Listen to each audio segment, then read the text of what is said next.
The VA secretary made a very, very strong statement about the VA Directive 1134, which simply says that VA providers, primary and referred care for the veteran, are supposed to complete DBQs for that veteran's disability claim.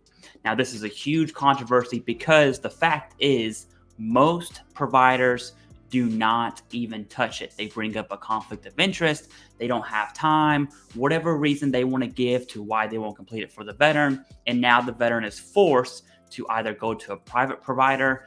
And this really is another avenue for these VA claim consulting companies as to why they are successful with the root cause being from the VA. But regardless, the VA secretary made a new statement May 15th, which was yesterday as of this video being posted.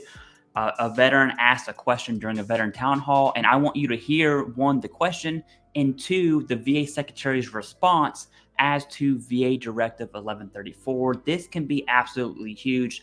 At the end of this, I want to speak on what can we as veterans do to actually make change within VHA. And I think this gives us a golden opportunity. But let's go ahead and hear the question and the VA Secretary's response.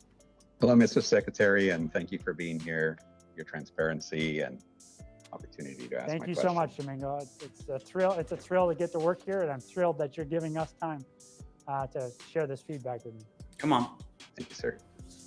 In order to eliminate fraud and expedite disability benefits, could the VA doctors submit medical evidence? Otherwise, veterans are paying thousands of dollars for Nexus letters. Yeah. I think it's a really good question, and I'm surprised how often I get it. In fact, it kind of chaps my butt that I get it this much because I wish it were more straightforward. So I'm sorry, Domingo, that this has happened to you as it's happened to so many veterans. The expectation is that our docs. Listen to this very carefully. The expectation is that our docs fill out DBQs. Okay. There we go. There we go. The VA secretary's expectation is they fill out DBQs. Now, he adds a lot more to this, but with the baseline, that is the VA secretary's expectation. They will fill out DBQs. They will. Not that they might, they will. But let's go ahead and hear the rest of his response. The expectation is that they find time to do that. Find the time. There's a lot of pressure on our docs, as I just talked about, on all of our clinicians, right? We're operating in a tighter budget system right now, budget picture right now. We're trying to get more veterans into our care. 550 times the rest of this year, we're going to have outreach events with one goal in mind, to convince veterans to join us. We want to have a relationship with all 19 million veterans in this system, in this country. I'm thrilled with the relationship that we have with about 11 million. It's just 8 million that should have a relationship with us, right? So there's a lot of demand. I'm gonna let the secretary finish out his response and show it here on this video. But he's definitely getting away from the answer. Okay, but let's go ahead and hear what he has to say. He's essentially saying that they're going to be busy, is what he's saying. On our system, but we should be providing support for you on things like DBQs. 1, 2, if you are seeing a VA doc and you file a claim, make sure that, and we will make sure that, working with your VSO, that the record underscores that you're a patient at VA, which allows the claims rater to then go to the VA and get your record. Duh. And bring it back. Everyone knows that. The VA has access to your VA medical records. Whoa, what a really, really, really awesome truth there that he gave, that everyone knows that. So, okay. Right? Which might, at the end of the day, be much more meaningful than the Nexus letter from some doc that doesn't know you. Okay? That is true, but the issue is, the gentleman's question is, wouldn't it be better if VHA providers did do the DBQs? And in this instance, they're talking about Nexus letters. He's saying, yes, it would be. The issue is they aren't. That's the issue. I would have liked, it doesn't happen. Okay, I've already seen this question. It doesn't happen, but I would have liked the follow-up question of saying, okay, well, what does a veteran do when these providers are not providing that DBQ? What does a veteran do when the provider says they are not going to do it because of conflict of interest? You know, what does that conversation look like? And that follow-up question wasn't asked. Let's go ahead and hear the secretary's full response, just so you get it straight from the horse's mouth and not my twisted way I want to turn this, right?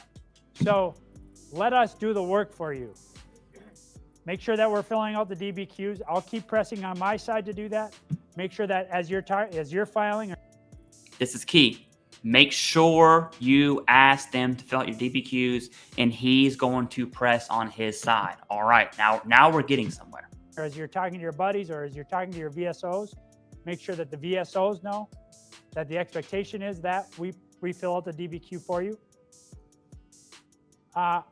Lastly, if you are getting your care with us, let's make sure that we know that. So we know to go ask for your record at, for example, the Cleveland VAMC. And then we can make sure that we complete the record. We're just about to our 1 millionth claim awarded. Okay, now he's going to go into PACT Act, and that's essentially he's saying we're really busy, okay? But you heard from the secretary, the expectation is they will complete DBQs. The expectation is they being VA providers, they will find the time. And the secretary is telling us veterans, hey, hold us accountable. Make sure we are completing these forms for you. And he's going to do the same thing on his end. Now, what does this mean? Okay. We always say, hey, talk to your doc about filling out a Nexus letter and a DBQ. DBQ would be minimum. Okay. That would be my goal personally. And if they don't, especially if the veteran only receives their care from VA healthcare, they're screwed. They are forced to go to a medical opinion provider, which can be difficult to search. So then that forces the veteran to go to a claims consulting company. It forces them. Not saying one's right or wrong. That's not what this video is about. The issue is these providers are not doing what the VA secretary is saying they're supposed to do. So what can we do about this? Here's what I would do. I think sometimes you just got to go full on, straight up the middle, right? Fire maneuver, right to the objective. No flanks, just go straight up the middle. All right. What does that mean? If you are watching this and you ask your provider to fill out a DBQ, just a DBQ for your disability claim, and you've been seen for that condition. All right. Let's say it's lower back. You've talked to your primary care about your lower back. You've had x-rays. You're on medication. You're on physical therapy, or whatever that looks like. Your provider has the information needed to complete the DBQ. If they do not, here's what you do. One, you let them know that the VA and I'm serious about this. Let them know the VA secretary said that the expectation is that VHA will complete these DBQs and they will find the time, right? I wouldn't share this video with them or share that video with them, but you could if you wanted to. That would be a bit weird. Really, what I would do is if they refuse, because they're probably going to, just to be real with you, patient advocacy.